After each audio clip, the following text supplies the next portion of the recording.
নবীর দোয়া বরকত বেশি না কম? আল্লাহুম্মা ফাক্কিহু ফিদ্দীন ওয়া আল্লিমহু তা'বিল। মুখস্থ থাকলে ভালো, না থাকলে যে রেকর্ড হইতেছে ইউটিউবে শুনে নেবেন। এই দোয়াটা পড়ে ছেলে মেয়েদের ফু দিবেন। মুফাসসির বানায় দিবে কে? যুগ শ্রেষ্ঠ আলেম বানায় দিবে কে? এরকম আল্লাহর হাবিব দোয়া করতেন। আনাস রাদিয়াল্লাহু তাআলা আনহুর মা উম্মে সুলাইম, আল্লাহর নবী যখন হিজরত করে মক্কা থেকে মদিনায় আসলেন, মানুষের ধাক্কাধাক্কিতে উনি জায়গা পান না। উনি এসে দেখেন মদিনার লোকেরা নবীর সাথে দেখা করার সময় নবীরে হাদিয়া দেয়। কি দেয়? হাদিয়া মানে কি? উপহার দেয়। যেই দেখা করতে আসে নবীর উপহার দেয়। উনি লজ্জায় পড়ে গেলেন, কি দিবেন? ওনার তো হাদিয়া দেওয়ার মতো টাকা নাই, পয়সা নাই।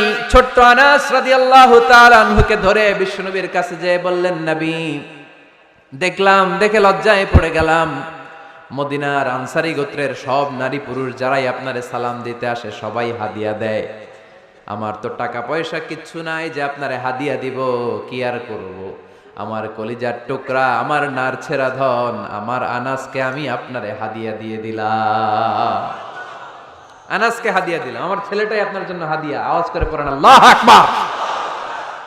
ইয়াখদুমু কামা বাদালাক নবী, আপনার যত ধরনের খেদমতের প্রয়োজন আমার ছোট্ট ছেলে আনাস করবে। ও নবী, আনাসের জন্য আপনি একটু দোয়া করে দেন। আল্লাহর হাবিব দোয়া করলেন, আল্লাহুম্মা বারিক ফি মালিহি ওয়া ওয়ালাদি। ও আল্লাহ, আপনি আনাসের মালে বরকত দেন, সন্তানে বরকত দেন। কটা দোয়া করছিল শুনতেছেন? মনোযোগ আছে না গেছে? কয়টা দোয়া? আল্লাহ আপনি আনাসের সম্পদ বাড়িয়ে দেন। কি বাড়িয়ে দেন? আর বলেছিলেন সন্তান বাড়িয়ে দেন। কি বাড়িয়ে দেন? এবার শোনেন সম্পদ কেমনে বাড়ছে। আনাস রাদিয়াল্লাহু তাআলা আনহু বলতেন, মদিনাতে আমার খেজুরের বাগান ছিল। কিসের বাগান? উনি বলতেন মদিনাতে যত খেজুরের বাগান ছিল বছরে খেজুর ধরতে একবার। কয়বার? আর বিশ্বনবী ওই ছোট্টবেলা আমার জন্য দোয়া করে দিয়েছিলেন, ওই দোয়ার বরকতে আমার খেজুর বাগানে বছরে খেজুর ধরতো 2 বার। সুবহানাল্লাহ নাই? আর ওনার 80টা ছেলে ছিল, 80টা কন্যা সন্তান ছিল 2টা। মোট কয়জন? আমনের আছে কয়জন? হ্যাঁ, ছেলে হোক মেয়ে হোক 2টা হইলে চলে, একটা হইলে আরো ভালো। এগুলা না, 10 জন সন্তান আছে, এরকম আছেন নাকি কোনো বাবা? আছে? কই? আন্দাজে মান্দাজে জানে না কয় আছে। কই আছে? উল্টা পাল্টা কমিয়া রোহিঙ্গা ক্যাম্পে। মাশাআল্লাহ, এগুলো নিয়ে ঠাট্টা করো না। আল্লাহর হাবিব এই রোহিঙ্গা ভাইদেরকে নিয়ে কিয়ামতের দিন দাঁড়াবে। ফাইন্নী মুকাসিরুন বিকুম আল উমাম তাজাওয়াজুল ওয়াদুদ আল ওয়ালুদ। প্রেমময়ী চেহারা দেখে ওই নারীদেরকে বিয়ে করো, আর সন্তান বেশি জন্ম দিতে পারে এরকম নারীকে বিয়ে করো, কেননা তোমাদের সংখ্যার আধিক্য নিয়ে কিয়ামতের দিন আমি নবী গর্ব করব। আমি নবী বলবো আমার উম্মতের সংখ্যার ধারে কাছেও কোনো নবীর উম্মত নাই। চিল্লায় পড়েন সুবহানাল্লাহ। নবীর দোয়ার বরকত। আল্লাহুম্মা বারিক ফি মালিহি ওয়া ওয়ালাদিহি। আল্লাহ মালে বরকত দেন, আনাসের সন্তানে বরকত দেন। সব খেজুর বাগানে খেজুর ধরে একবার, ওনার খেজুর বাগানে কয়বার? ওনার মোট সন্তান 82 জন। কয়জন? 82। 80 জন ছেলে, 2 জন মেয়ে। এটা হলো নবীর বরকত। নবী দোয়া করলেই কবুল। সুবহানাল্লাহ পড়েন। মক্কার দাওয়াতি জীবনের শুরুর দিকে আল্লাহর হাবিবের খুব কষ্ট হচ্ছিল। অল্প কয়েকজন হাতে গোনা ওনার ফলোয়ার তাহাজ্জুদের নামাজে কেঁদে কেঁদে আল্লাহর একটা দোয়া করে ফেললেন। আল্লাহুম্মা আইজ্জাল ইসলাম বিআহাব্বির রাজুলাইনি ইনদাক বিউমর ইবনে আল খাত্তাব আও আবি জাহল ইবনে হিশাম। আল্লাহ, মক্কার দুজনের একজন যেন কালিমা পড়ে মুসলমান হয়। হয় খাত্তাবের বেটা ওমর, নয় হিশামের বেটা আবু জাহাল। ওমরে ফারুকের জন্য দোয়া কবুল করলো কে? বিষ্ণু ইসলাম আরকাম ইবনে দারিল আরকামে বসে দাওয়াত দিচ্ছেন। হঠাৎ সাইয়েদনা ওমরে ফারুক তলোয়ার নিয়ে ছুটে আসলেন আল্লাহ রাসূল সাল্লাল্লাহু আলাইহি ওয়াসাল্লামকে হত্যা করবেন বলে।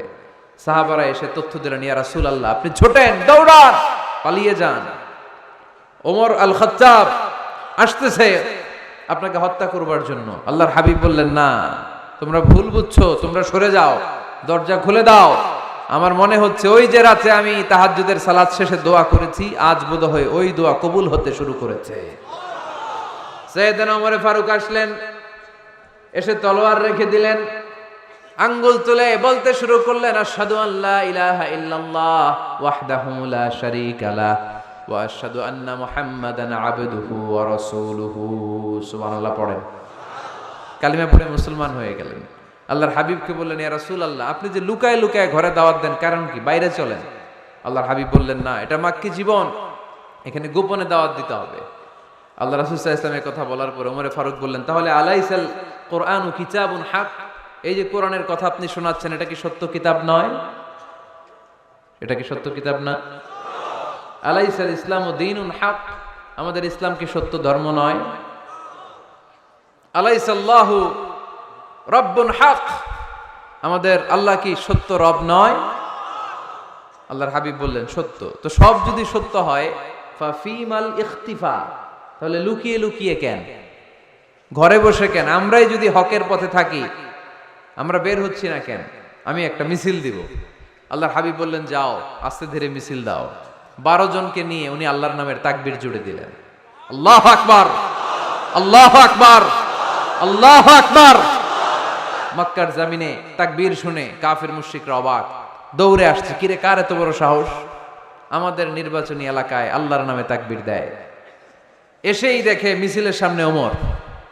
মিছিলের সামনে কে? ওমরে ফারুককে দেখে আবু জাহেল দিছে এক দৌড়, উতবা দিছে আরেক দৌড়, সাইবা দিছে আরেক দৌড়।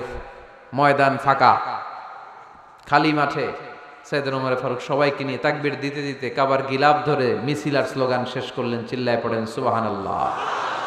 তার মানে নবীর দোয়ার বরকত আছে না নাই? এজন্য যেই কোনো বিপদে, কোন পরিস্থিতিতে কোন দোয়া পড়বেন, আল্লাহর কিতাবের ভেতরে এই দোয়াগুলো উল্লেখ করেছে কে? আমরা এই দোয়াগুলো বেশি বেশি পড়ব। কোরআনের দোয়ার মতো কম্প্রিহেন্সিভ দোয়া হয় না। আপনি বাংলায় 1000টা বাক্য বলে যেটা বুঝাতে না পারবেন, কোরআনের আয়াত একটা বললে ওটা কভার হয়ে যায়, ঠিক কি না?